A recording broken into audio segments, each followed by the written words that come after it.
Welcome to Friends and Fiction. 4 New York Times bestselling authors, endless stories.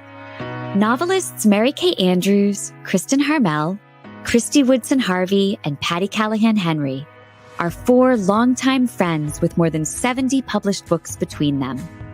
Together, they host Friends and Fiction, with author interviews and fascinating insider talk about publishing and writing, to highlight and support independent bookstores.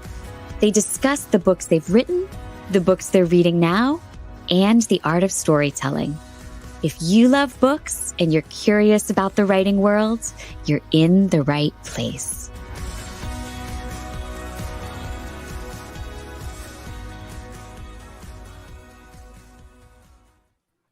Hello, everyone. It is time for the first Friends and Fiction of the new year. We are so excited to be here with you. So let's get started.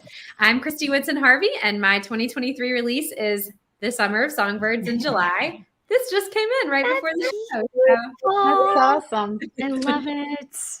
And it looks just as pretty. It looks prettier in the book than even like in a flat photo. I know. I love to see them like in 3D. Yeah. Thank you. And I am Patti Callahan Henry, and on May 2nd, my 2023 release that we have been talking about, The Secret Book of Flora Lee, will finally be out. I'm Mary Kay Andrews, and my 2023 release is Bright Lights, Big Christmas, out in September, and I don't have anything to show you just yet. But we can use the power of our imagination, right? I am Kristin Harmel, and my 2023 release is The Paris Daughter, which will be out in June, which I'm very excited Such a gorgeous about. cover. Thank you. And this is Friends and Fiction, 4 New York Times bestselling authors, endless stories to support independent bookstores, authors, and librarians. Tonight, we are going to be welcoming Mary Kubica, and Deborah Goodrich Royce will join us for the after show. So get ready for a great night. Before we get started, if you follow Kristin, you might have seen this, but she has a very important announcement that she wanted to share with our Friends and Fiction family. Yeah, thank you guys for the time to do this tonight. I appreciate it. All of you out there, you might have already seen this news if you follow me on Facebook or Instagram, or if you follow Friends and Fiction in either place. But back at the end of October, I was diagnosed with breast cancer, and I had a lumpectomy in early November. It's stage 1, but the tumor turned out to be a bit more aggressive than we thought, so I've had to start chemotherapy too. I had my first infusion the week before Christmas, and I'll be in treatment through late spring. My second infusion is actually tomorrow morning, so when you're getting up and going about your day, you can think about me sitting down in my my chemo chair to get some life-saving treatment. So I'm sharing this with you for a few reasons, including that I intend to keep up with Friends and Fiction as best I can. And as I progress through chemo, you may see me looking differently in the coming weeks. But the most important reason I would like to share this with you is this. I'm 43 years old. I don't have any relevant family history. There was no real reason to think that this would happen to me, particularly at such a young age. How often do I get to say 43 is young? But 43 is young for a breast cancer diagnosis. And honestly, you guys, I did not feel the lump myself. It was found in my standard annual mammogram.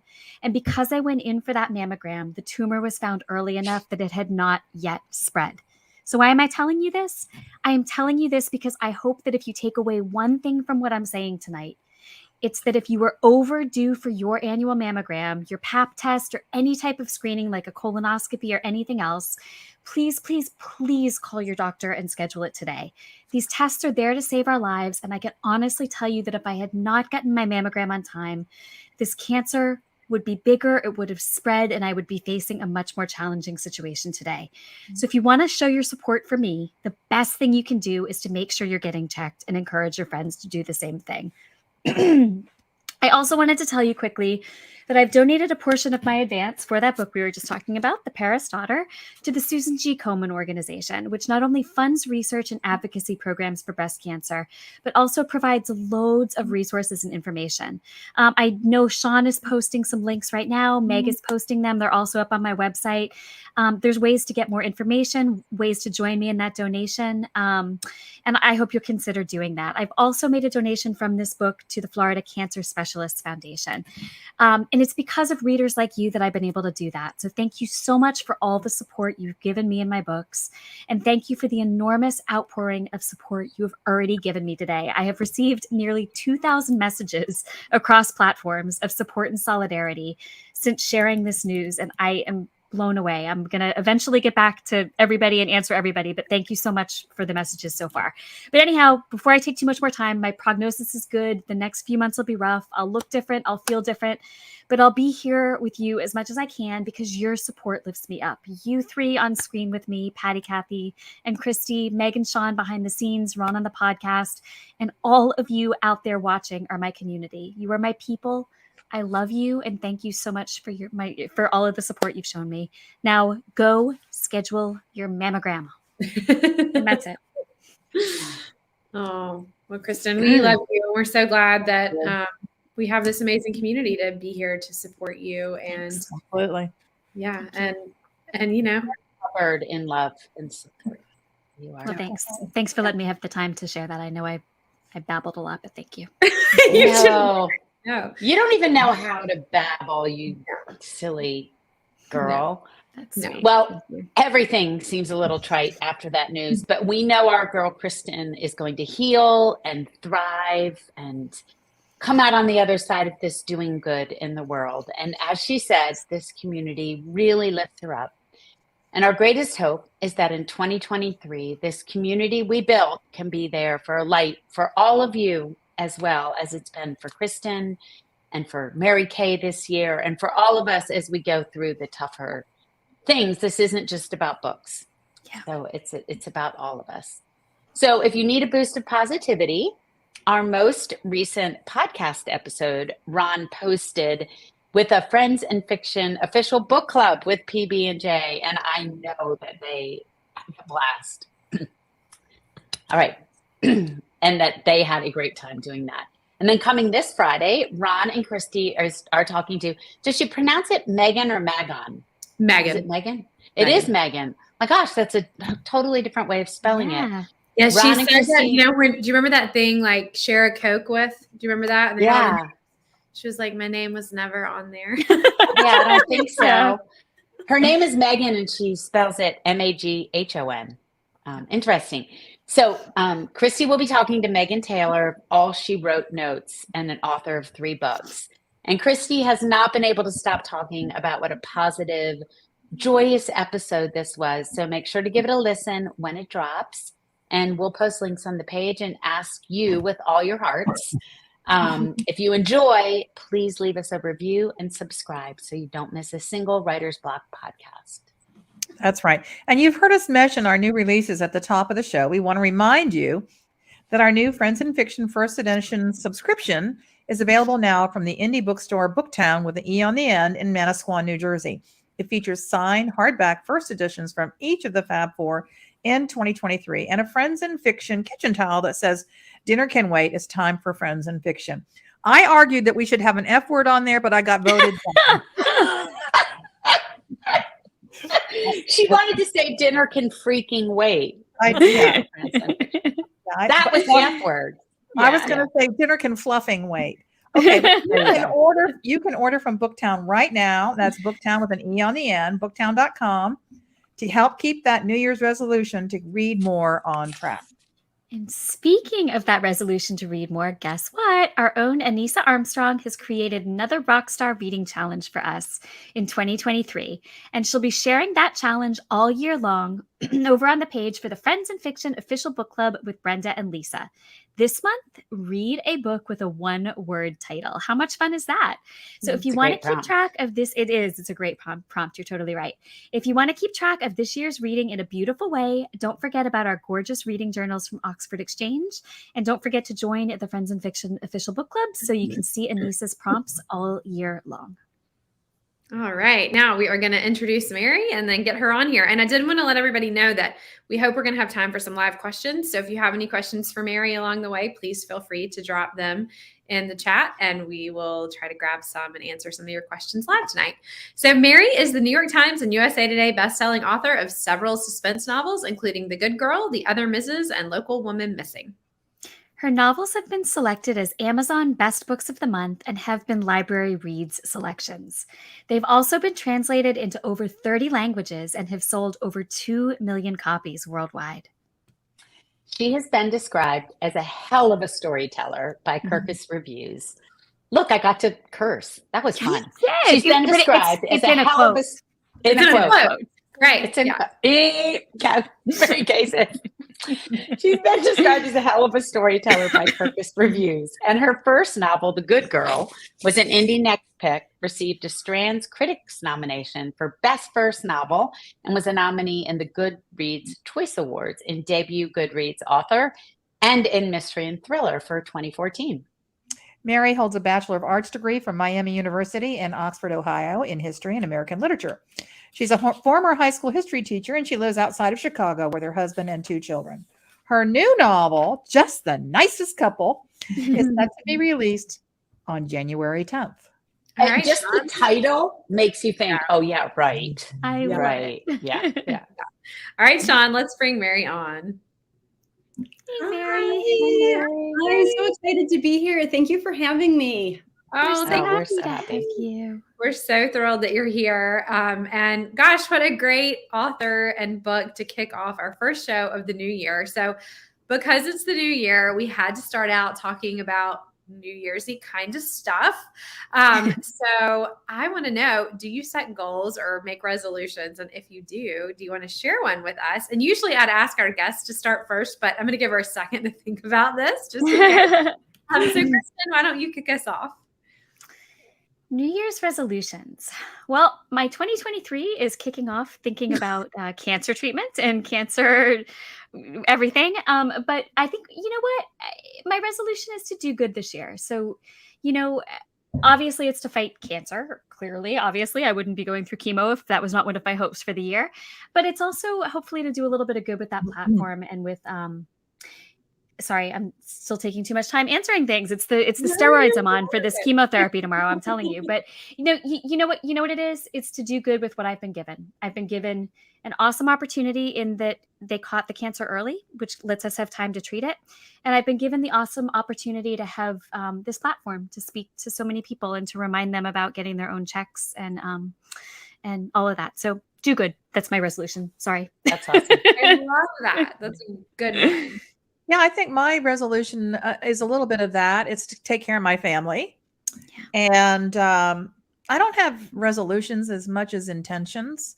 Like I like that. intend to start a new book. I intend to be a better person. So let's talk intentions rather than resolutions.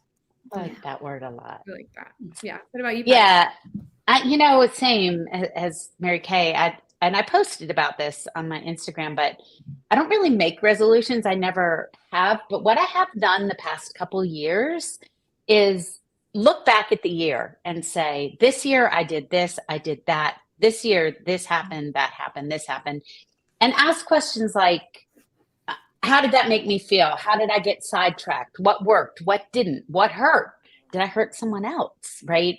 I ask questions like that. And then when I'm done doing that and looking at the year, I kind of make goals, but I like the word intentions, Kathy, I really do. So my biggest goal, aside from friends and family and being here for them, because that's always our priority, is that my secret book of Flora Lee bursts into the world and that you love her. No, we already do. Yes, we already love her. Sorry, I'm scratching my eye. That was good timing as I go big on the screen. I'm like a big, I love to take the week between Christmas and New Year's and set goals and figure out, what worked and what didn't and moving forward. But I think it's shifted a lot for me in the past few years, especially because there's just so much that we can't control. So I'm very into what can I control in a small way. And I think the things that I stick to are the things that just become new habits that then the next year, I don't have to write that down anymore because I just do it every day.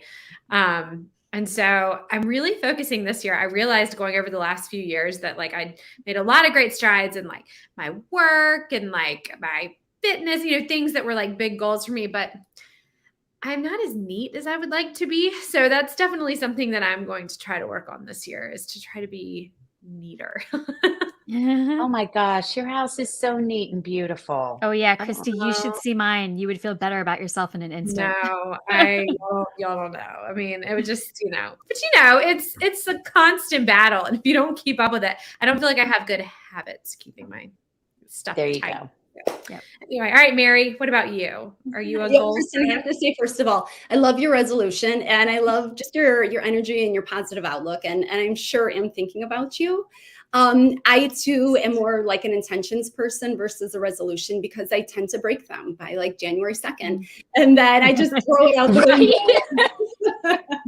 So for me, it's more just about like being optimistic and putting a positive spin on things. I tend to be like notoriously pessimistic. So this year I am intending to really see the positive side of things.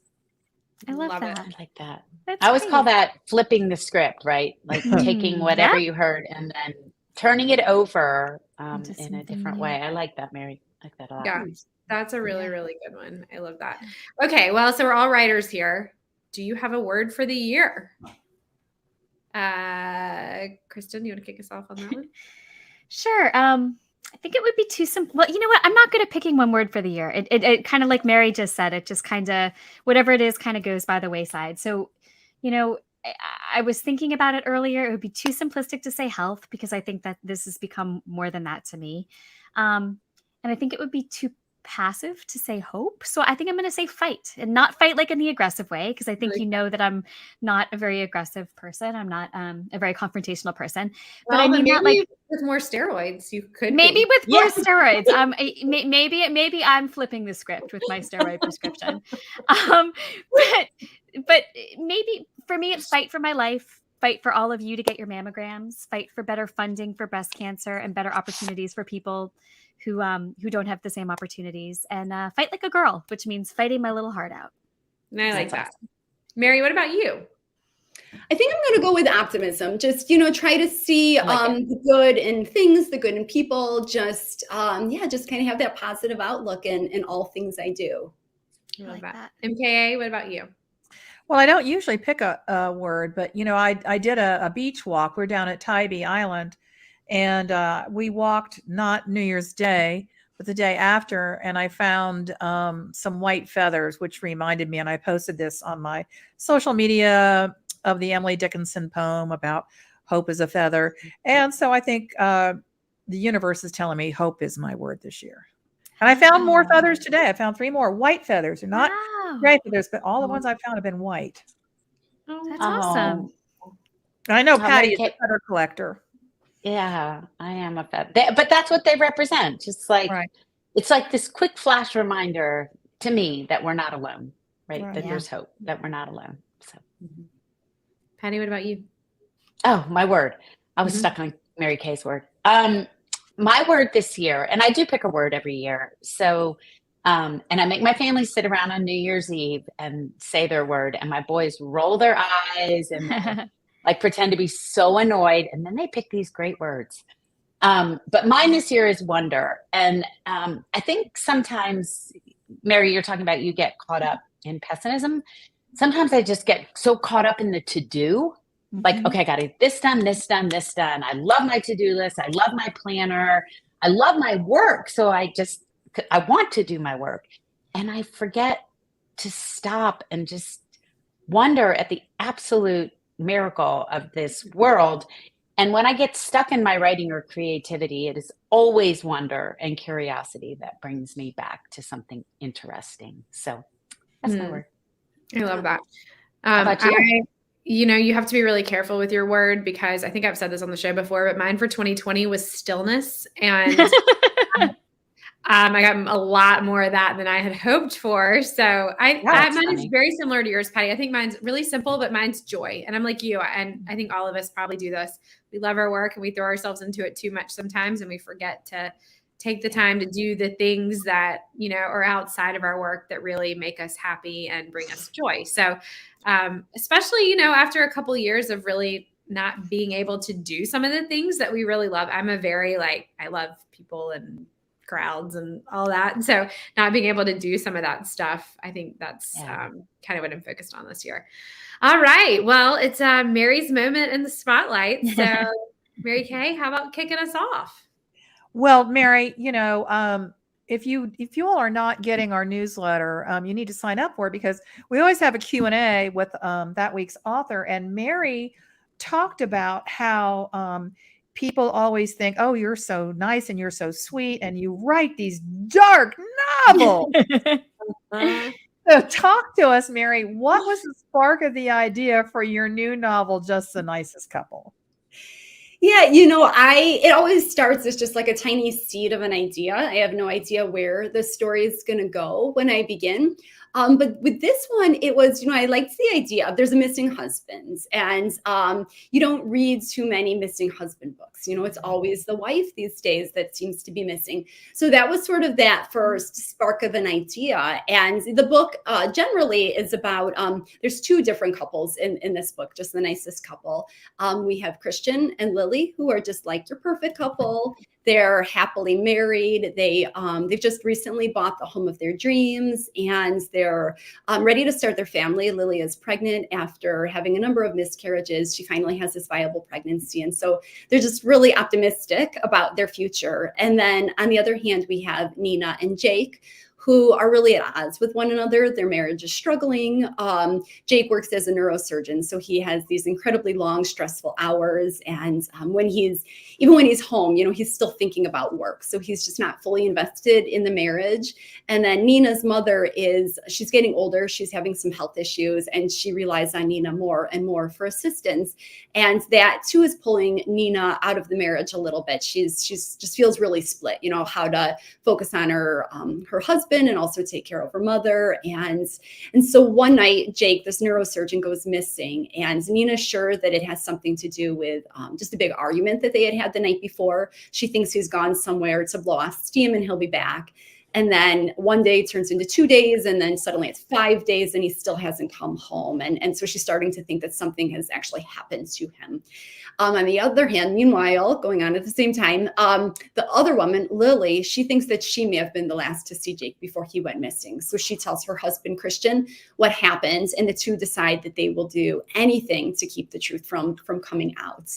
So with this book, I really just started with that idea of a missing husband, just because it was so different than anything that you read, again, because there's so many missing wives. But I wanted to kind of flip the script a little bit and see what happens if I explored that. So that's where it began. And then as I wrote the story, and the characters just grew from there. Awesome. Okay, we like to ask authors, what's the book really about?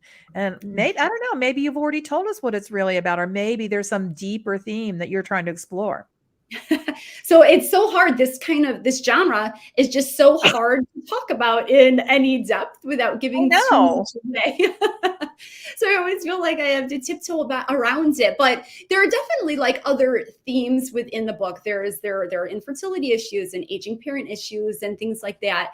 But I mean, it's really a thriller about this missing husband, and really the lengths that people will go to protect the ones that they love. And it kind of it's the type of book that makes you question, are you willing to hurt somebody that you really care about? Are you willing to hurt a friend to protect yourself? That's what it's really about. Yeah. There you go. I really felt that, like, the links that you'll go to protect the people that you love. That was really like the big takeaway. Yeah. All right, Mary. The Nicest Couple is, as you intimated but haven't said outright, is a novel where nothing is what it looks like. Nothing is as it seems. And just when we as readers think we've gotten to know Christian or Lily or Nina, you totally flip the script. And by the end, we realize that we really can't trust anyone. So, of course, each of these characters are put in situations where they have to make decisions to protect the ones they love, which makes all of this more relevant, even to readers who aren't in a twisty circumstance. Is this, to you, a comment on human nature? Do you think we have the capacity to turn dark when the ones we love are at risk? Is that something you thought about as this unfolded, or was that something before? Talk to us about that. Yeah, it's sort a theme through all of my books, I have to say. I really like writing a book that is like well rooted in reality. I think that there are many thrillers out there that they just seem extreme, and they're fantastic to read, but you don't feel like they could happen. And so I think that as a writer, that's one of the things that I really strive to do, is to create these suspense novels that you feel like could happen, that, as a reader, you think this could happen to me, this could happen to somebody I know, this isn't incredibly far-fetched, and I think that's for me as a writer, that's important. That's really kind of my goal. So, I'm always questioning, how well do we really know those closest to us, but also what would we do when put in these extreme situations? As a parent, I feel like, when somebody hurts my child, you can feel like your temper flare and you think, I want to do something. I want to say something, and you have that gut reaction. And so I think that that's, Christian, especially in this book, taken to really an extreme level, but he has this desire to protect his wife at all costs. And it's one of those things, you might read the book and think, wow, he's taken it too far. But I think that we don't really know what we would do in a situation unless we were put in that situation. So true. And it's a great question to ask, because when you're reading, you're not only thinking about what they're doing, you're thinking, what would I do? Right. So Mary Kay mentioned earlier that everyone talks about how nice you are. And it's not that just they talk about it. You actually are, Mary. You are such a kind and lovely person. So how do you get in the headspace to create these twisty characters and go to such a dark place sometimes? How do you do that? It's fun. I mean, it's like, disturbing as that may say. I have the most fun with some of the creepiest chapters or characters that I write, when something is just really off. Like, I have a lot of fun writing those. I did an interview with Ruth Ware over the summer, and I kind of asked her a similar question, because she writes these dark thrillers, and she is just the most lovely person that I've met. And so I asked her too, how do you put yourself in those shoes? And she made such a great point that when you write these dark characters and these dark novels, it's kind of cathartic. You're like getting it out, so you don't have to be so like dark yourself. Get your shadow self out. And I loved it. I was like, that is so accurate. But I think it's just really exciting to me to step outside of my own, suburban safe existence and my loving family and all of that, and to put myself in the shoes of, maybe somebody that doesn't have that situation, or somebody that has been put in this horrible situation and they're desperate to get out, and just to kind of explore, what a person is really capable of. So, it's outside of my comfort zone, but yet I find so much of a thrill in writing like that. That's awesome.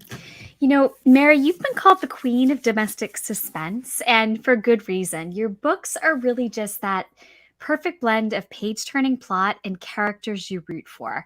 So along those lines, and along with what you were just sharing about characters and kind of going to these dark places for characters, I wanted to share something you said in an interview about what makes a great book.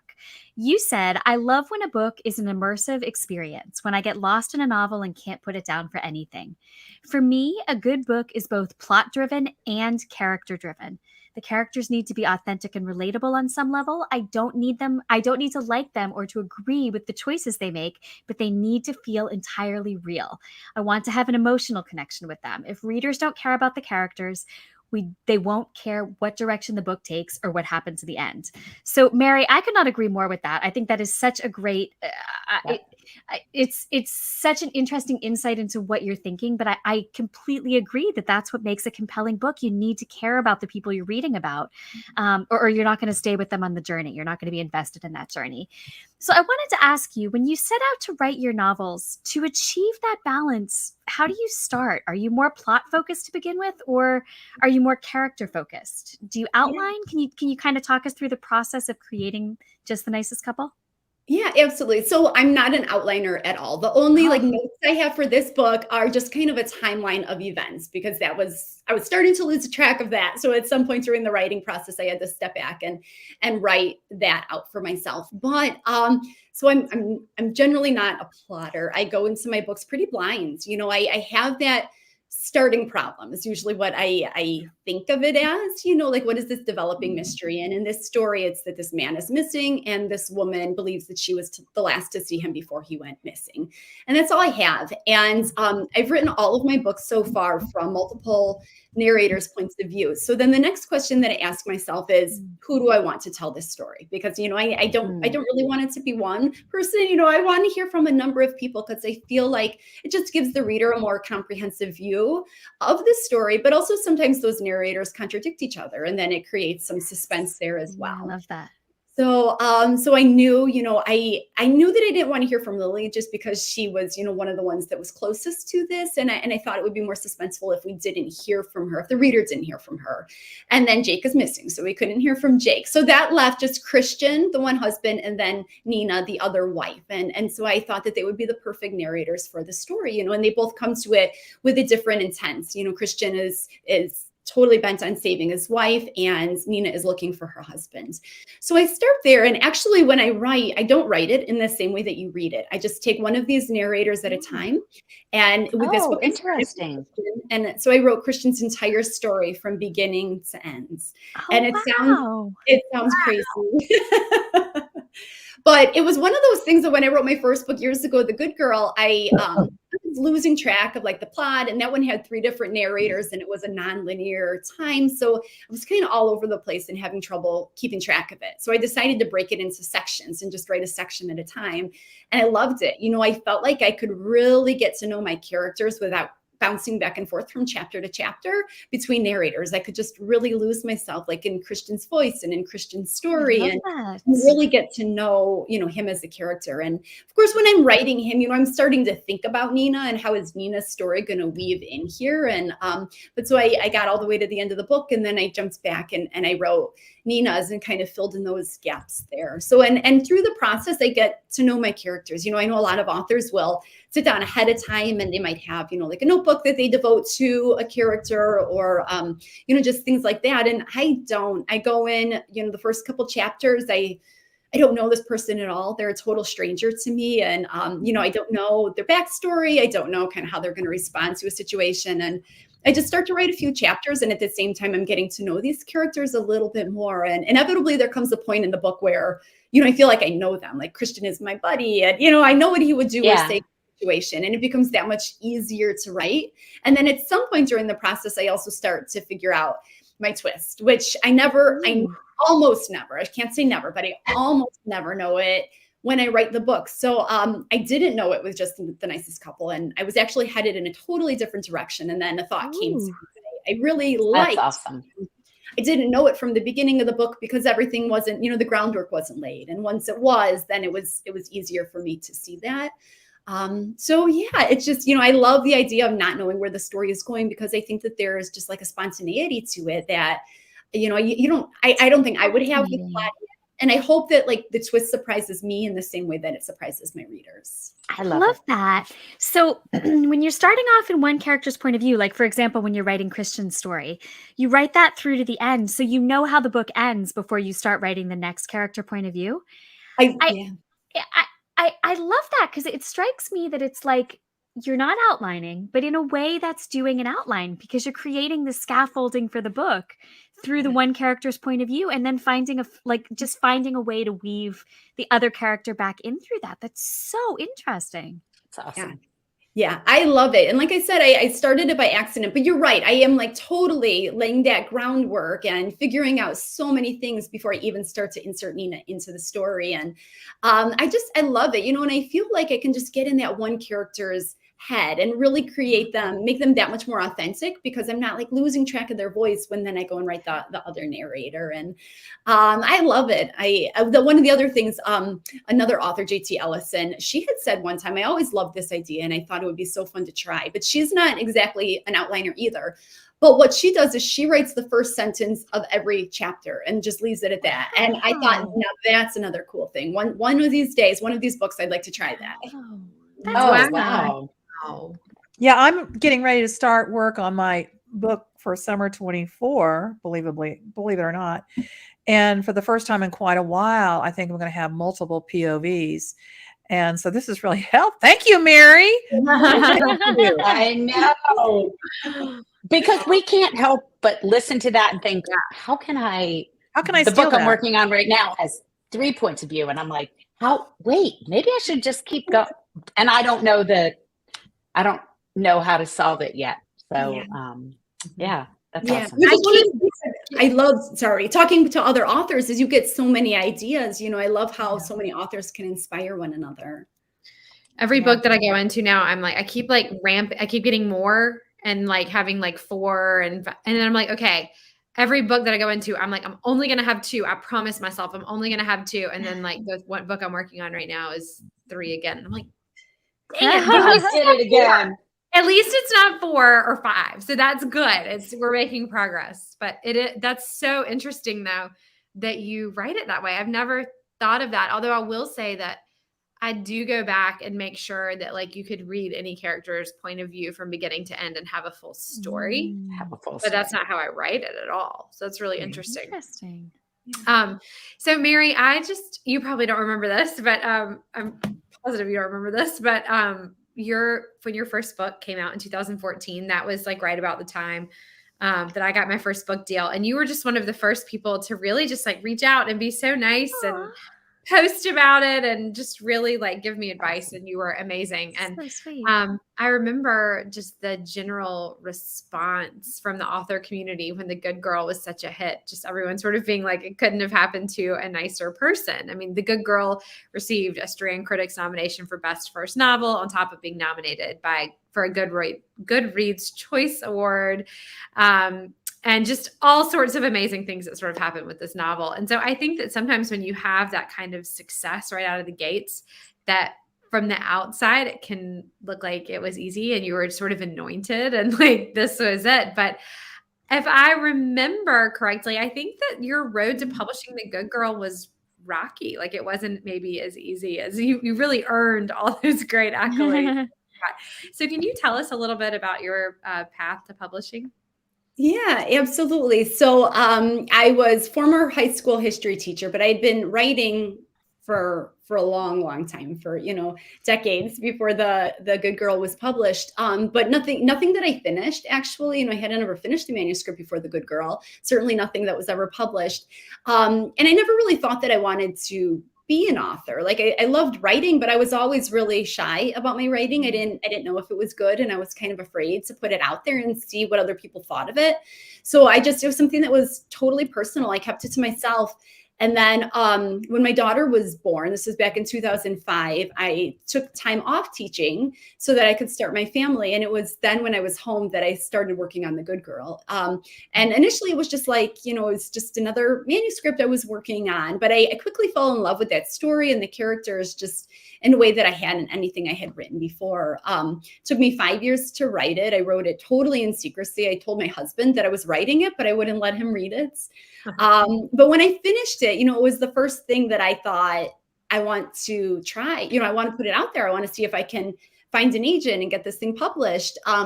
So I didn't know, I had never studied creative writing in college. I was never part of a writer's group. I didn't know any writers. So I really didn't know where to begin. But, I did some research and I got the Writer's Market book and I started writing up query letters and sending it to these agents. Like, mind you, nobody had even proofread that book. I had not let anybody else have eyes on it at that point, just because it seemed so much easier to get like the rejection from all these agents that I never have to see than to like share it with my mother, who would be so supportive. The things we worry about before we're even there, right? Yeah. Right? You're my mother. Yeah. It's so true.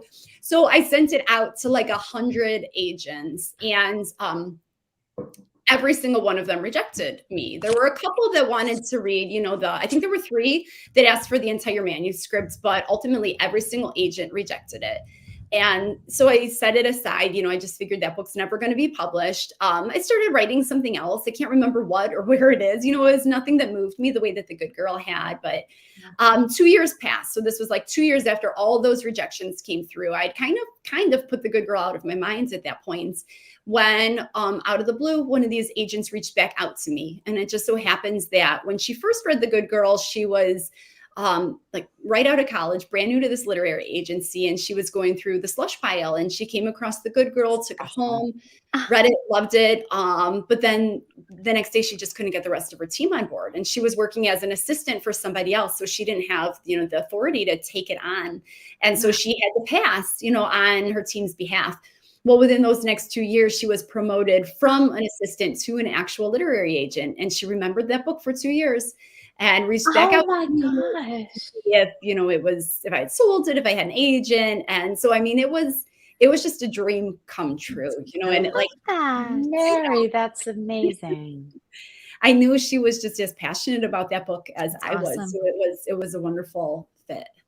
That is incredible. I love that. What So a story. Yeah. And what a sweeter, even sweeter success story. Like, realizing that it was just this amazing situation that came together, and her determination and love for the book. I love that.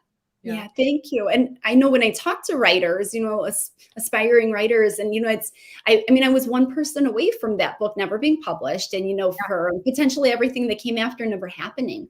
And so it's about finding that person, but it's also so much about timing, it has to be the right time. So I always encourage people to stick with it, Yeah. Because Mary, I think it's also about believing in yourself. Like, you would kind of taken those rejections as like, well, I guess this isn't what my future holds.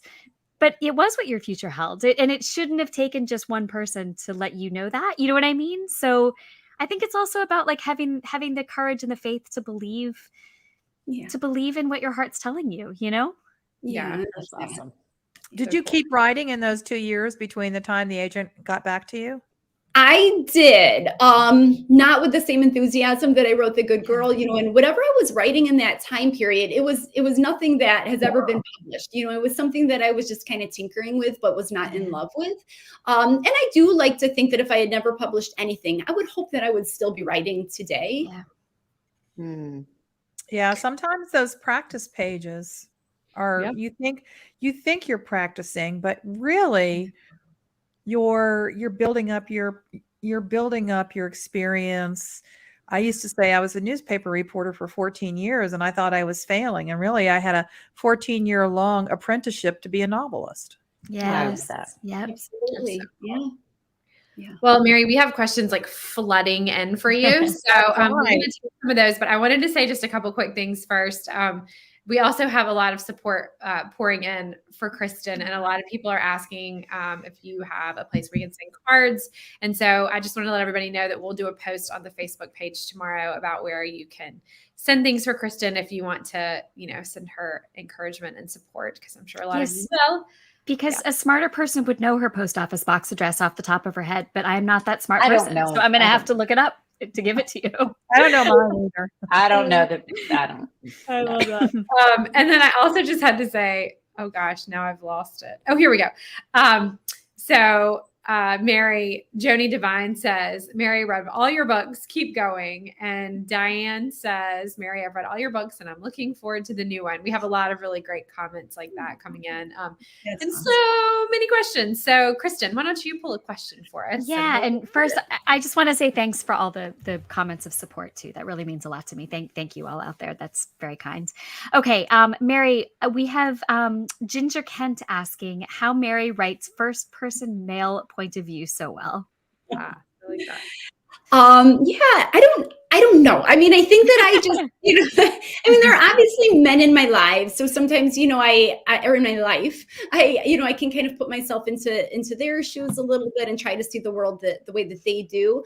But I think ultimately everybody's just human. I think that that's kind of what I'm coming from. There are things, when I write a woman's point of view, if it's a mother and I'm a mother, there are things that we have in common, but it doesn't necessarily mean that I relate to the female characters anymore. Like in this book, we hear from Kristin, a man, and Nina, a woman. And I feel like I relate so much more to Kristin just because it's his character. Nina comes across maybe a little bit harsh, a little bit cold. She kind of changes throughout the book, but I didn't relate to her in the same way that I did Kristin, who is so will do anything to protect his wife and his unborn child. And so I related more to him. So I think that I obviously I have to like keep in mind male, female as I'm writing the characters, but I also just kind of take them from a human point of view to write their story. It's about the person. Love that. Such a good point. Yep. That's great. Patti, do you mind pulling a question for us real quick? No, I love this one. Okay, Mary, this is from someone named Jackie Sunday. And she says, with all the types of doctors, was there a specific reason, and why did you decide for him to be a neurosurgeon? I love that. It's a really good question. So it was mostly random, but I was just trying to think of like what would be like one of the most complex doctors, that I can imagine, because I was thinking of this man that is just so focused on his work, and how his work just occupies his thoughts all of the time. And how Nina talks quite a bit about, just how stressful his work is. And when he talks about it at home, it's kind of a conversation that she can't follow as much because she's just not familiar with that language. And so that too, kind of creates some rifts in their marriage. So that was the reason. I don't know a neurologist or a neurosurgeon personally, but it was one of those things that I thought about, just kind of what is one of the more complex medical fields. Consuming. It's such a consuming job, right? Absolutely. You don't go to work and come home, right? You don't leave that at the office. Well, for sure. Well, Mary, as usual, I had really good intentions to get to more of our live questions, but we are going to let you get back to your night, and friends, maybe Mary will pop by and answer some of your questions on the Facebook page later. But we just want to thank you so much for being our guest tonight. We loved having you. Viewers, don't forget to stick around for our next amazing guest, Deborah Royce. And do not forget to grab The Nicest Couple from our bookshop.org page, your local independent bookstore, or wherever you buy your books. And Mary, before you leave, can you tell readers where to find you online? Yeah, I have a website, marykubica.com, and on there are links to my Facebook page, my Instagram, or Twitter. So you can find me in any of those places. Great. Well, thank you so much for being here. Yeah, thank you for having me. Happy New Year. Yeah. Bye. Thank you, Mary.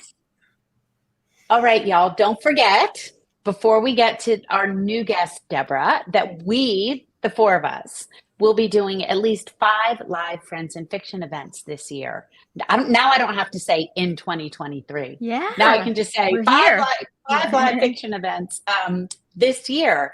So keep your eye out. The first one is April 26th in Columbus, Ohio. And then the live launch for my Secret Book of Flora Lee is set for May 1st in Charleston. And believe it or not, even this far ahead, tickets are selling fast, and there's VIP tickets that are almost gone. So you don't want to miss it. You can buy right now on the Buxton Books website. Yeah, and hopefully I'll be sharing the news soon about where you can find us all in June for the Paris Daughter. I know you all know, but we're just tying up some final details. So also, and I just was like, wanted to say it, like, and I know, me too. Yeah, it's just, over the holidays, it just takes a long time for everyone to kind of connect the dots and whatever. But do not forget that you can support tonight's authors, Friends in Fiction, and independent bookstores by visiting our Friends in Fiction bookshop.org page, where you can find Mary's and Deborah's books and books by the four of us and all of our guests at a discount. And just a reminder that when you visit bookshop.org, when you order a book from bookshop.org, you are helping support independent bookstores, which is so core to our mission. And it's a great way to kick off 2023. Absolutely is. And are you turning in for our monthly chats with the Zibby award-winning Friends and Fiction official book club with Brenda and Lisa? Join them on January 23rd when Zibby Owens herself will be on to discuss bookends. All right. Well, we are so excited. Let's talk a little bit about Deborah and bring her on. Oh, okay. So Deborah Bryce, sorry, but I'm like finding my place in the script. See, chemo brain, it's a thing, it's happening. Deborah Bryce began her career as an actress. Don't you love that I can just blame everything on that It's for so the next good. few months? It's like someone's just handed me a get out of, I mean, I would not have chosen this get out of jail free card, but I have it and I'm going to use it. All right. Deborah Bryce began her career as an actress, starring as Silver Kane, sister of the legendary Erica Kane, of course, played by Susan Lucci on the ABC soap All My Children. She went on to star in feature films such as April Fool's Day and Just One of the Guys, TV movies such as Return to Peyton Place and The Deliberate Stranger, and series such as Beverly Hills 90210 and 21 Jump Street. Oh my gosh, my daughter was obsessed with Beverly Hills 90210. Same. Yeah. After the birth of her daughter, she moved with her family to Paris. Tough work, if somebody's got to do it.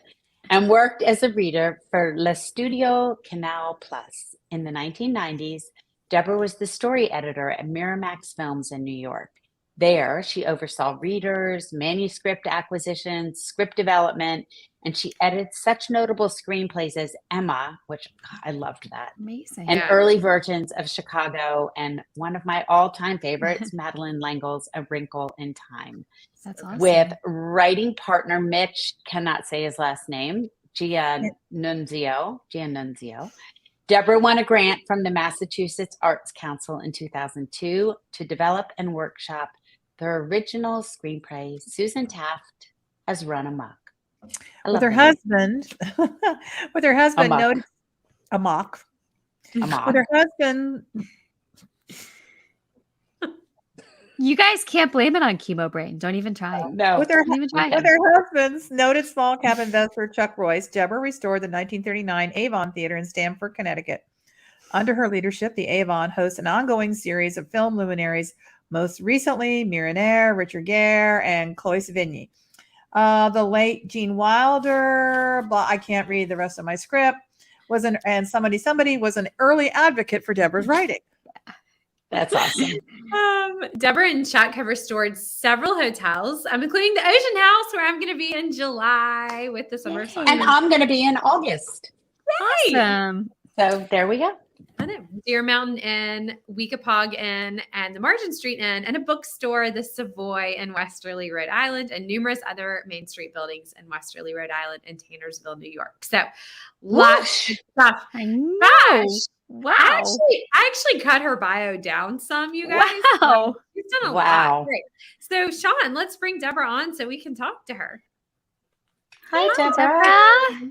Can you hear me? Yeah, we can.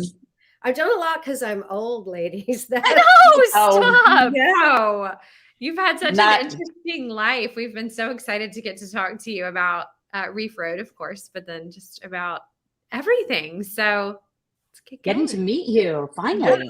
I'm so happy to be here. And 2 of you are booked at the Ocean House. Now we need to get the other 2. I'm in. Say the word. Maybe all 4 of us together. All 5 of us together. That would be fun. We have done Beatrice Williams, Karen White, and Lauren Willig together. Yeah, So we can do it. it's We a- almost never fight in public. We save it. that could add Rarely. kind of a whole interesting element to the scene at the Ocean House. We save it for the hotel room. So Cat fight. not true at all. Big cat fight. A lot of hair pulling.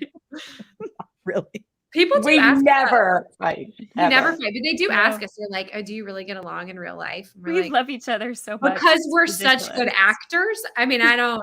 Well, Yeah. We can't fake anything. like geographically, are you near one another or are you very far apart? Well, we're all Very. We're We're all on the south. yeah. But we're not like We're not driving distance. We're really to not each even other. driving distance. Yeah, we're Chris, Yeah. we can't get to Beaufort, North Carolina, where Kristy is. It's just not possible. Yes. Yeah. They have done Mary it. Kay and I are the closest. We're only 2 hours apart. Okay. So, but everybody else. But we see each other plenty and love each other plenty. Yes. Okay, Kristy, Let's you talk want me to about kick Reef it off? Road. We got to talk about Yes. Reef Road. Good, let's go. All right, Deborah. Your Reef Road is based on a real murder, which is fascinating. Can you tell us, because we talk about this a lot, we like to call it origin stories. Like, can you tell us how this idea found you? And when it did find you, what was the process of researching it and turning it into fiction? Tell us about it. Well, that's a really good question. So I think the story has been with me a long time. How long is really a question. My mother's best friend was murdered in 1948, Pittsburgh, December the 10th. Wow. My mom was 12 years old. Her friend was 12. They had just Chill had bumps. a rehearsal at the Lutheran church for the Christmas pageant. And it was a Friday night, and this girl was home alone. Her parents had gone bowling. There was some question of my mother going over there. My grandmother, for whatever reason, said no. And the parents came home at 11:30 that night to find her sprawled out next to the telephone table, having been stabbed 36 times. She was. Oh my God. So the reason I say there's some question about the origin of the story for me, I have a sense that I've always known it, but I certainly know my mother would not have told it to me at my youngest age. By the time I was a teenager, I knew the story. And I knew that it had an effect on my mother that made her probably overprotective with me and, security conscious, shall we say. When the pandemic shut us down in March of 2020. I have a house in Florida. I was in Florida. I was on a book tour for Finding Mrs. Ford. And I thought, well, if there was ever a time to spend some time researching the real crime, now would be it. So I did start with heavily researching the actual crime. And as you can imagine now, there's so much material on the internet. For example, the girl who was actually murdered was stabbed 36 times. That sounds, it's horrible and all. But the figure twisted my head around because my mother had always said 37. And it's like hearing a word finally spoken that your whole life you've pronounced in your head because you've only ever seen it written. And then you hear people say it and your head spins because you think, I never knew how to say that. It just rattled me, that detail. So I began this research process, and I did not want to write it as nonfiction. That's not really what I like to write anyway. And I felt like I didn't want to get into the business of accusing real people of having killed real people. It does happen to be an unsolved crime, and I know a lot more about that. But fictionalizing it, I felt like I could get to the essence of what I wanted to explore about generational trauma and tangential trauma. The idea that a violent act doesn't just happen to the victim. It really does happen in a ripple effect to people around that victim and going forward. And that's, I think through fiction, I was able to kind of crystallize. For example, the real girl who was killed had 2 brothers. And in the book, she has 1 brother. It was just kind of messy and unnecessary to have that extra brother. Yeah, that. Well, absolutely often makes at the sense. end of the question, we say, well, what is the book really about? But you answered it about generational trauma. And That's the theme. That is absolutely the theme. Wow, that's fascinating. Deborah, we're also so interested in your acting roots, and there must be some similarities between getting into a character for a role and creating a character in a novel. Can you talk to us a little bit about if you bring those acting skills to bear on creating your characters or creating your stories? Is there an interplay between sort of this 2 sides of who you are? 100%. So I was an actress young, and I haven't been an actress for a long time, but I'll give you an example. I did the TV movie with Mark Harmon about Ted Bundy. Oh, And wow. Mark played Bundy, and I played a watered down version of the woman who married Bundy. She was a young woman who had really followed him from Seattle through his kind of carnage spree. She may have helped to spring him out of jail at one point. And when he was in his final murder trial in Florida, if any of you know this story, he had killed a bunch of girls at a sorority. And in addition to being a sociopath, psychopath, whatever he was, psychopath, I guess, he was also something of an egomaniac. So he decided to defend himself. And how it really played out, he put this young woman on the witness stand. And in the middle of this really gruesome murder trial, he said, "Will you marry me?" And she said, "Yes." He said, "Then Oh, I hereby marry you." And in the state of Florida, that was legal and binding. So she married him, and she had a daughter with him. And when we did this television Oh my movie, gosh. he was alive on death row. She was certainly alive and kicking. And so what the studio did was they watered down my character, which was unfortunate that incredible scene didn't play. So coming back to what you do with a character when you're writing and what you do with a character when you're acting. So how do you play that girl? How do you play, she's marrying this guy who is a known psycho killer, mass murderer, serial killer. And so you make a choice. It's like with a character, you have to make a choice with every character you write about who and why they do what they do. And I have never actually written somebody that I think is completely without redeeming qualities. So you find the things that you focus on. In her case, the one who married Bundy, I felt strongly that she just simply didn't believe he did it. That was her go-to feeling. Sorry, I have a little cold. So yeah, That's how she could do it. Like that was her motivation. That's how She she was in could do it. denial. That's what I put into it. Yeah. I know I didn't see what they later did. They later did a TV show that I think was a little bit more documentary. I haven't seen it, but I'm not. that's an example. And as you know, so if you write a murderer, chances are you haven't killed anybody, but you just tap into whatever that, if you think it's jealousy or if you think it's a sense of betrayal or whatever it is motivating that character, and then you just take it to the level where it would lead to those kinds of action. Yeah. You've got to find your way in. That makes sense. Absolutely. Yep. Right. Yep. When you were writing Reef Road, Deborah, did you tap into that experience of playing a woman who had such a sense of denial that she'd say, "I love this man and I don't believe he's capable of something that bad"? Well, it's a really fine question. It's sort of a different couple of women. There are two female protagonists. So let's talk about the writer. The writer is the character who is researching and quite obsessively the murder of her mother's best friend. And I had to let my own mother know that I made the writer and her mother a lot crazier than I think we actually are. For purposes of That's great. But yeah, I mean, I can get into a crazy head pretty easily. I can get into an OCD head. I can get into a thought spinning head. No problem. I have to kind of decompress at the end of the night.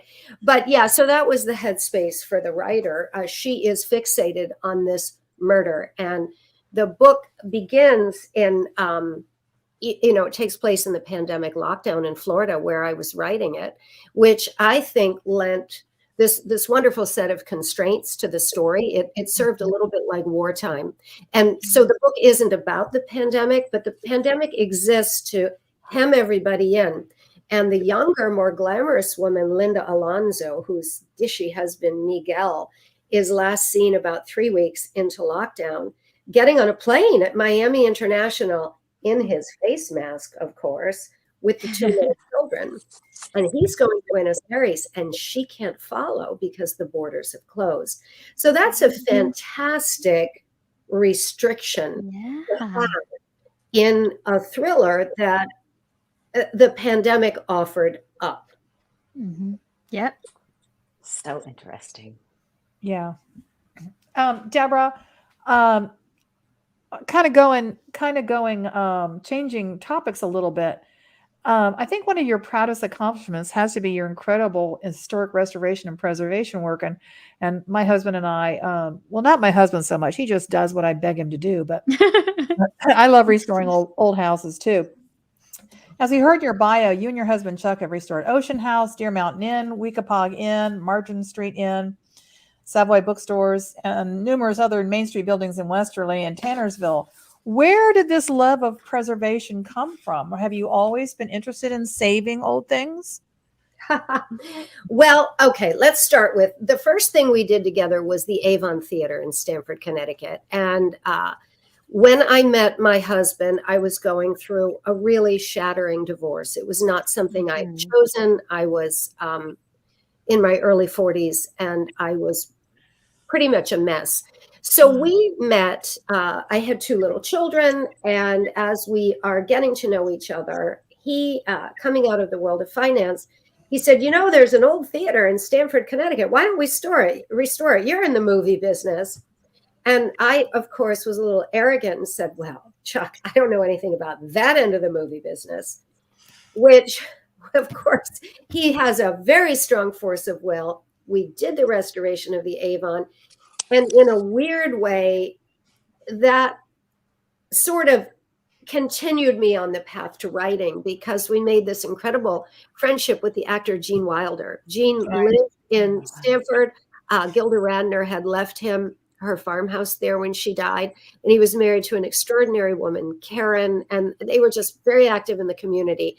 So he was involved with the Avon. And we had this writing correspondence, and he said, at a certain point, are you a writer? I think you're a writer. And he read some stuff and became a big encourager. Wow. So the Avon was number one. Amazing.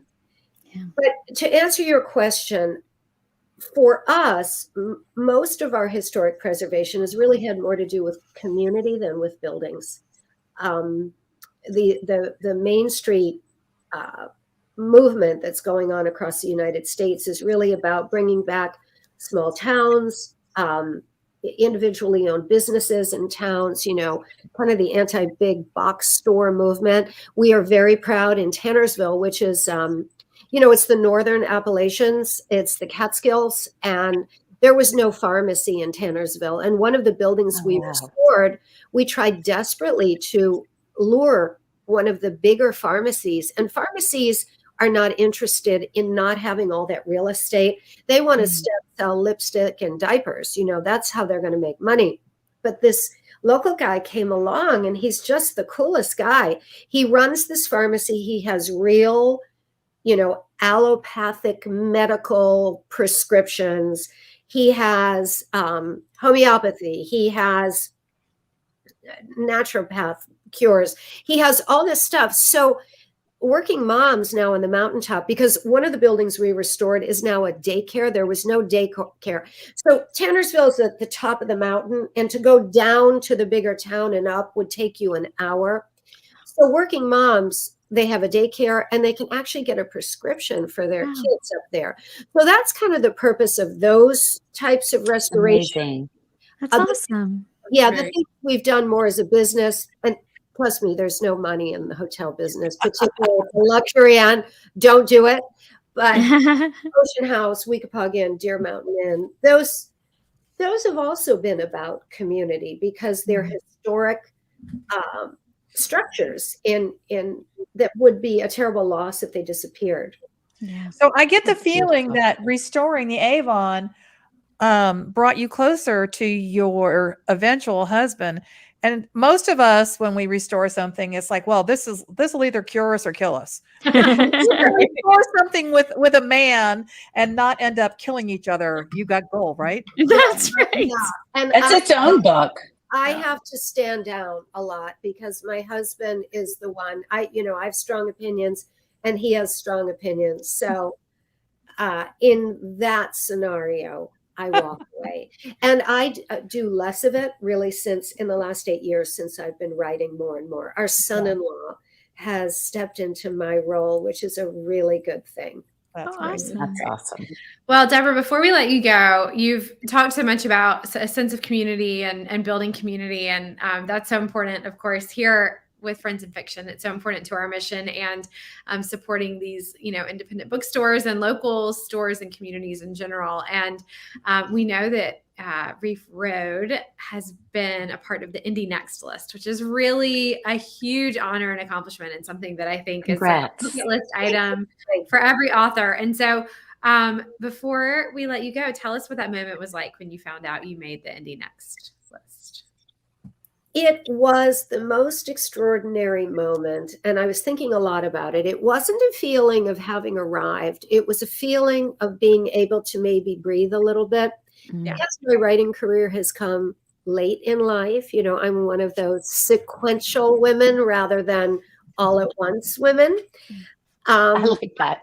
I felt a real drive in these last 8 years to not take a break and not slow down. So something like that was a feeling of, oh, maybe I'm at least in the room, and I can enjoy being in the room a little bit, not stop doing what I do, but breathe a little. Yeah. Yeah. Street cred. Street cred. Yeah. Sure. That's huge. Well, Deborah, we are so excited about Reef Road, and we just want to remind all of our readers out there to please pick up Deborah's new novel from your independent bookstore or our bookshop.org page or wherever you buy your books. We know that she would appreciate it too. And Deborah, we're so excited that you were here, that you joined us. We're so grateful that you made us a part of your launch, and we will look forward to seeing you this summer. Thank you. I know. You all need to come to Rhode Island. So We'd love to. thank you so much for having me. Yeah, Thanks thank for you. being here. Thanks for joining us, Deborah. It's amazing. All right, everyone. Well, that is it for us. And we just want to say thank you for being here and remind you to tune in next Wednesday when we will be joined by the amazing Sonali Dev with her new novel, The Vibrant Years. We will get you Kristin's P.O. Box address. If I can find it. If she can find it. And we hope you all have a great night. Good Good night, night, everybody. everyone. Good night.